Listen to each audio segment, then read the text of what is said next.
Praise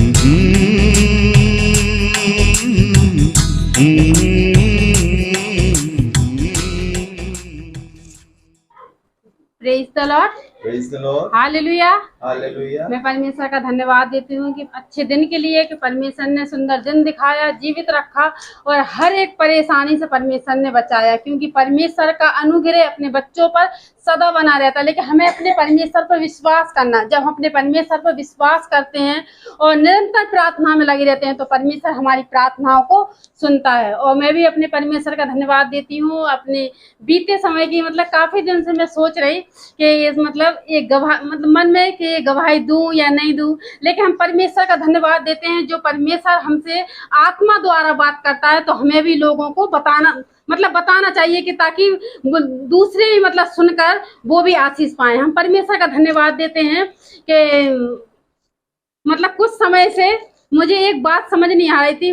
जब मैं सो रही थी, दोपहर का समय था, और एकदम बिल्कुल जैसे कि वो परमेश्वर के वचन परमेश्वर का वचन आया कि तेरा मन कच्चा ना हो और उठ और दृढ़ हो जा। हम परमेश्वर का धन्यवाद देते हैं कि जब हम उठे और फिर हमने उठकर प्रार्थना की, और हम हमेशा परमेश्वर से हम प्रार्थना करते हो, हम परमेश्वर से कहते परमेश्वर हमें समझ दे, बुद्धि दे, कि हम जब वचन को पढ़ते हैं तो हमें वो समझने की शक्ति, क्योंकि हम ऐसी किताब की तरह नहीं, बल्कि हमें परमेश्वर जब भी हम वचन को पढ़ते तो उस वचन को हमें समझा, कि ताकि हम लोगों को भी समझा सकें, लोगों को भी बता सकें। और हम अपने परमेश्वर से धन्यवाद देते हैं। और परमेश्वर के वचन में एक वचन भी लिखा है कि तुम जागते रहो और निरंतर प्रार्थना में लगे रहो।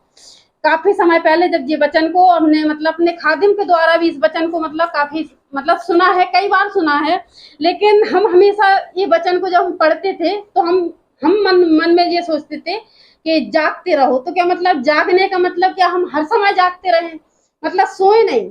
एक मन में एक क्वेश्चन था, लेकिन हम अपने परमेश्वर का धन्यवाद देते हैं कि जब हम इस वचन द्वारा हमने परमेश्वर से प्रार्थना की तो परमेश्वर ने उस वचन द्वारा हमें अगुवाई किया।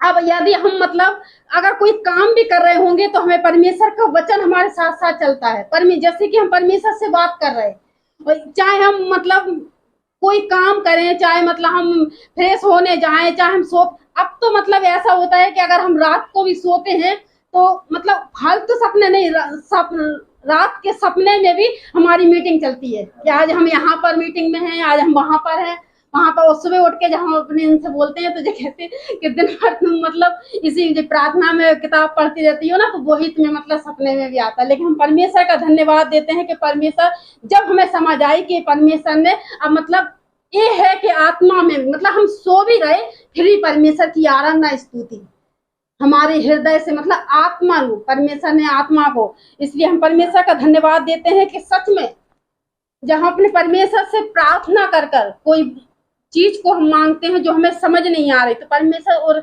हमें उसकी समझने की और सामर्थ्य तो हमें शक्ति भी देता है। हम परमेश्वर का धन्यवाद देते हैं परमेश्वर की छोटी छोटी गवाहियों के लिए, छोटी छोटी बातों के लिए, कि परमेश्वर ने बीते समय और अभी तक हमें संभाल के रखा, हमारे बच्चों को संभाला, हमारे परिवार को संभाला। और एक छोटी सी बात को और भी बोलेंगे। अभी कुछ समय, अभी 2-3 दिन पहले की बात है, हमारे पति काम पर जा रहे थे तो अपने आप अचानक हमसे कहने लगे कि हम रोटी बना रहे थे, हमसे कहने लगे हमारे पैर पल लो। तो हमें हंसी आ गई, कहने लगे हमारे पैर पल लो। तो हमने कहा कैसी बात कर रहे हैं, तो हमें हंसी आ गई। कह रहे क्या तुम पैर नहीं पढ़ सकते? तो हमने कि पढ़ सकते, लेकिन जो अचानक ऐसा क्या, कह रहे पैर पल लो। और फिर हमने बात टाल दी। और जब वो वहां से चले गए काम पर तो हम थोड़ी देर के लिए सोचने लगे कि आज ऐसा क्या हो गया कि जी अचानक बोलने लगे हमारे पैर पल लो। लेकिन हमने प्रभु का धन्यवाद दिया कि परमेश्वर, मुझे नहीं पता, लेकिन रक्षा करने वाले और सामर्थ देने वाले सब परमेश्वर तू है। और इन सारी बातों को हम आपके हाथों में सौंपते हैं, हम परमेश्वर का धन्यवाद देते हैं। और फिर जब हमारे पति शाम को आए तो फिर बता रहे थे उनके पैर पर वो काम कर रहे थे, वहां से इतना बड़ा ईंट उनके पैर पे गिरा। और बोल रहे थे कि अगर वो ईंट अगर ऐसा आड़ा होता तो मेरा पैर कट जाता, लेकिन हम परमेश्वर का धन्यवाद देते कि ऐसा। तो वो घर पर आके कहने लगे देखो सुबह हमने तुमसे कहा था कि हमारे पैर पढ़ लो, अगर तुम पैर पढ़ लेती तो हमें चोट नहीं लगती। लेकिन हम परमेश्वर का धन्यवाद देते हैं कि ये क्या है क्या नहीं हमें नहीं पता, लेकिन हमारा बचाने वाला हमारा प्रभु है। हमारा सब कुछ काम करने वाला, आशीष कर्म करने वाला हमारा परमेश्वर है। हम तो कुछ भी नहीं है, हम तो सिर्फ उसके नाम को ले, हम तो इस योग भी नहीं, लेकिन हमें परमेश्वर ने अपनी महिमा के लिए अपने वो उस नाम को दिया जो सब नामों में श्रेष्ठ है। और आज हम पापी होकर उस पवित्र नाम को लेते हैं तो परमेश्वर हमारी प्रार्थना को सुनता है। हम परमेश्वर का बहुत बहुत धन्यवाद देते हैं। मैं उनके विषय में ज्यादा कुछ नहीं कहूंगी, पर 2-4 बातें हैं जो मैं उनके विषय में कहना चाहूंगी। मेरी मम्मी का जन्म झांसी में ही हुआ था और मेरी मम्मी के 8 भाई बहन हैं, जिसमें मेरी मम्मी 3rd नंबर की थी और वो अपने पापा की बहुत प्यारी बेटी थी, जैसे कि वो अपने ससुराल की बहुत प्यारी बहू थी। मुझे ऐसा लगता है वो अपने जो सिंह फैमिली है उसकी जितनी भी बेटियां हैं, मेरी मम्मी किसी की बड़ी मामा थी, किसी की भाभी थी, पर जितनी भी बेटियां हैं मुझे लगता है मेरी मम्मी उनकी बेस्ट फ्रेंड थी। मेरी माँ से हम बेटियां कुछ भी कह सकते थे, सारी शैतानियां हम उनके संग मिलकर करा करते थे। और मेरे पापा को आप लोग जानते हैं, बहुत स्ट्रिक्ट थे। मेरी मम्मी ने हम लोगों को हमेशा सुरक्षित रखा और लास्ट ईयर 23 मई तक मेरे और मेरे पापा के बीच में कभी भी जो भी वार्तालाप हुआ वो मम्मी के थ्रू गया। हमारे और पापा के बीच में हमेशा मम्मी रही, हम सब के बीच में रीना हुई, कुकू हुआ, पर मम्मी एक बॉन्ड थी। आप सब जानते हैं कि वो एक सेंटर थी इस घर का। अब वो अपने दिन पूरे कर चुकी, मसीह में चली गई। हम विश्वास करते हैं कि वो वापस फिर से हमसे मिलेंगी। और मैं उनके लिए ये बताना चाहूँगी कि वो अपने डैडी की भी बहुत खास बेटी थी। उसका एक रीज़न ये था, उनके बड़े ब्रदर ने मुझे बताया, मोहन मामू ने, कि जब मम्मी पैदा हुई उससे पहले तक उनकी जो फाइनेंशियल कंडीशंस थी उस फैमिली की थोड़ी लो थी, और जब मेरी मम्मी का जन्म हुआ उसके बाद उनकी फाइनेंशियल कंडीशंस बहुत हाई हो गई, बहुत स्ट्रांग हो गई। इसलिए मेरे नाना उनको लक्ष्मीबाई कहते थे, झांसी की रानी नहीं, पर लक्ष्मी वाली लक्ष्मीबाई उनको हमेशा कहते थे। और मेरी मम्मी ने हम बहुत लविंग थी, मेरी मम्मी ने हमेशा प्यार बांटा और कभी कोई परहेज नहीं किया। मुझे नहीं लगता ये जो पूरा गांव बैठा है मम्मी किसी को जानती ना हो, और मुझे नहीं लगता कि मेरी माँ ने कभी भी किसी से जाके अपना कोई रोना रोया हो कि ये परेशानी है वो परेशानी है। कभी भी मेरी माँ ने अपना दुख कभी किसी को नहीं बताया, हमेशा खुश रही, हर हाल में उनने अपने आप को एडजस्ट किया और अब वो प्रभु में सो गई हैं। मैं आप सबों का बहुत धन्यवाद करती हूँ कि इस दुख की घड़ी में आप सब यहाँ आए और हमारी ढांढस बने, हमारी हिम्मत बंधे। और इसी मौके पर मैं एक बच्चे को और याद करती हूँ जिसको अभी अभी मार्च में 1 साल पूरा हुआ है, मेरा बेटा आकाश, जो मेरा भाई, उसको भी मैं याद करती हूँ। ईश्वर उसको भी आशीष दे, वो भी बहुत अच्छा बच्चा था और वो भी हमारे बीच से चला गया। मैं दुआ करती हूँ कि दोनों की आत्माओं को प्रभु बहुत शांति दे और धन्यवाद देती हूँ आप सबों का कि आप हमारे इस दुख की घड़ी में सम्मिलित हुए। Thank you so much. कि बादल की मौसी दिल्ली से आई और उसके लड़के की इतनी हालत ऐसी थी, लग भी नहीं रहा था कि वो बचेगा, लेकिन वो उसने यहाँ इतना इलाज करा। उसने रो रो के हमारे इनके पापा के पास फ़ोन किया, सबने कहा कि तुम यहाँ आ जाओ। उन्होंने कि भैया हम लाने लायक नहीं, मैं कैसे अकेले लेके आऊँ। तो फिर यहाँ से आज उसको गाड़ी करके वहाँ से लेके आए, यहाँ आई, वो चिपक के हमारे रोने लगी।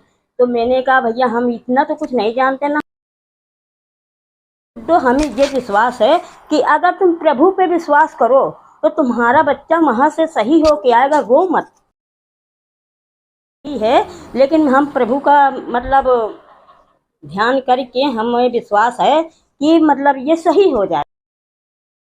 ज्ञानी नहीं ना, हम ज़्यादा प्रार्थना करने जाते हैं, लेकिन हमारा दिल बोल रहा है कि तुम विश्वास करो ये वहाँ से सही हो के आएगा। मैं प्रभु का वहाँ रहा है और आज वो सही सलामत वापस आया। नीति वचन पढ़ा है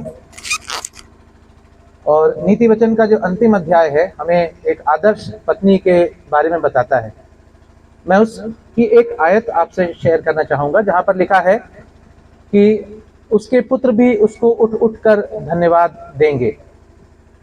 मैं आज अपनी मामा को याद करता हूँ और आज इस गांव में आप सबके सामने मैं एक चीज़ को एक्सेप्ट करता हूँ कि मैंने अपनी माँ जब मैंने झांसी आया और मैंने ईसागढ़ गांव में अपने आना शुरू किया, तो मुझे सचमुच में इस घर पे आकर के लगा कि ये सचमुच में ईसा का गढ़ है। और मैं जब भी आता था, मुझे कभी कुक्कू घर पे है नहीं है, कभी राहुल के साथ आ रहा हूँ नहीं आ रहा हूँ, इस चीज़ से बहुत फ़र्क नहीं पड़ता था। मैं जब भी आता था, मामा मुझे हमेशा प्यार से बैठाती थी, खिलाती थी, पिलाती थी, हालचाल पूछती थी, और उनके साथ आकर के मुझे सचमुच में एक ऐसा अपनापन लगता था जो एक सचमुच में एक माँ की दी हुई शांति और माँ का दिया हुआ प्रेम जो मैंने उनसे पाया। और इसी समय पिछले साल हम लोगों में से बहुतों ने अपने अपनों को खोया, मैंने भी खोया, आप में से बहुतों ने खोया होगा। रानू चाचा और उनके परिवार के 5 लोग गए, मेरे परिवार से मेरी बुआ सास, मेरे बड़े भाई, और हम में से हर एक ऐसा व्यक्ति होगा जिसके करीबी रिश्तेदारी में या आप आस पड़ोस में किसी न किसी ने अपनों को खोया होगा। लेकिन जैसा कि राजू भैया ने बताया कि हमें इस बात से खुश होना चाहिए कि आज वो एक बहुत बेहतर जगह पर हैं।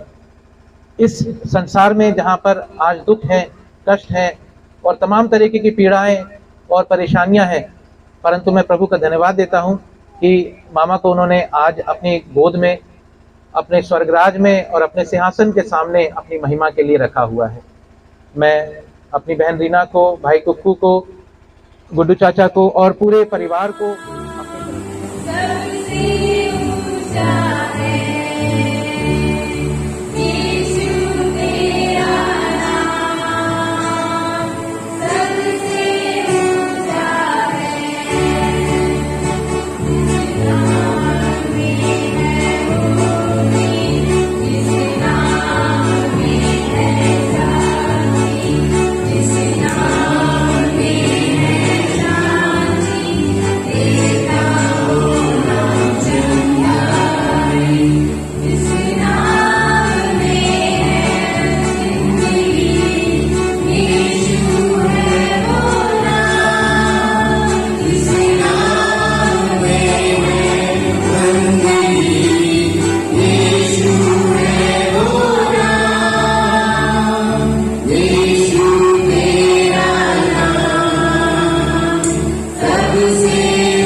सबसे